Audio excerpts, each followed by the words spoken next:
You've got to try this one-pan wonder to feed your family this week. It's high in protein, 2 of your 5 a day. I just love it. I'm just browning off some M&S British Oakham chicken. Now onto the spring veg. Hang on a second, there's a leek over here.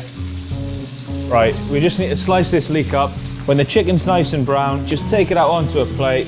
And we're not cooking it all the way through here. It'll finish off later in the sauce. We've got a pan back on the heat. You can drain off any excess fat, and in we go with the leeks and garlic.